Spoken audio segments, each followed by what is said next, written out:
Hello everybody and welcome to a Gamerverse tutorial video for Throne and Liberty, focusing on weapons combinations. Throne and Liberty does not feature the classic class system, but rather a weapons class system with a choice of 7 different weapons, of which we can combine any 2 weapons, resulting in 21 possible weapon combinations.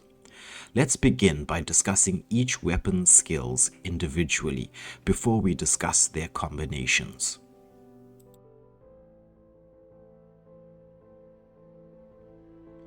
First off, we have the Greatsword, which has high damage output but slow attack speed and needs a tanky build style since you are in the front line. The sword, this is for your tank players and provides very high defense and a lot of AoE stuns. Followed up by daggers, which are your typical stealth style of play. Once you level up, it grants the very unique teleportation and invisibility spells. The longbow has very high single target DPS and the longest range of any weapon in the game. It also provides a stun if targets get too close, and once leveled up, some team buffs. The crossbow has very high attack speed, coupled with mobility and mid-range attacks. Leveling this item up provides debuffs and the ability to escape stuns. The mage is for your magic damage dealers, has great AoE damage and deals a lot of it. It has, however, long cooldowns on the skills and needs mana control. Finally, we have the Wand, which is meant for your support healer class, however is an extremely strong offhand weapon, as we will see once we get into the combination tier list. Greatsword and Staff both deal high amounts of AoE damage, but mimic each other in terms of playstyle. There are much better combinations that work with either the Greatsword or the Staff. Crossbow and sword combination does not provide the damage output you need once you get to higher levels in the game, and also doesn't have enough sustain to be worth it. Greatsword and Wand. These weapons do not synergize well as they have conflicting playstyles, as the Wand focuses on healing allies, whereas the Greatsword is about being in the front line and dealing damage and debuffs to enemies. Crossbow and Wand combo is similar to the crossbow and sword in that it limits the amount of damage output and falls short on healing that the wand usually provides. First on the C tier is the Greatsword and Longbow combination. This seems like a good combo with both weapons capable of dealing high amounts of damage, but the issue comes into play with the passive skills that do not synergize well, causing the damage output to be limited and the survivability to be lower than expected. Staff and Sword.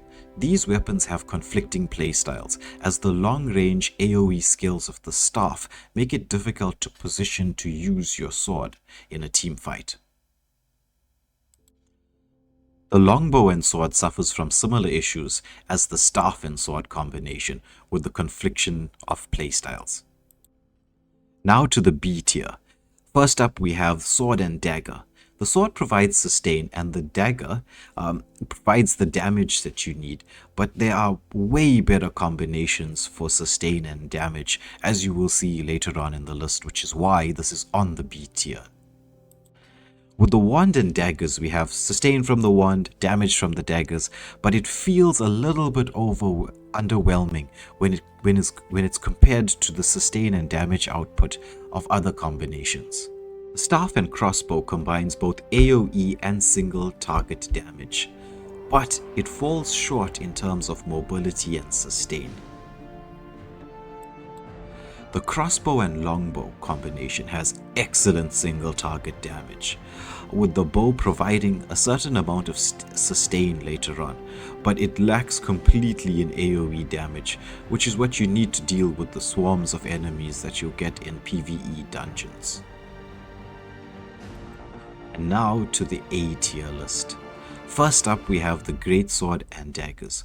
Both weapons have fantastic damage output and CC, with the greatsword passive providing the sustain and the daggers supplying that teleport and invisibility skills.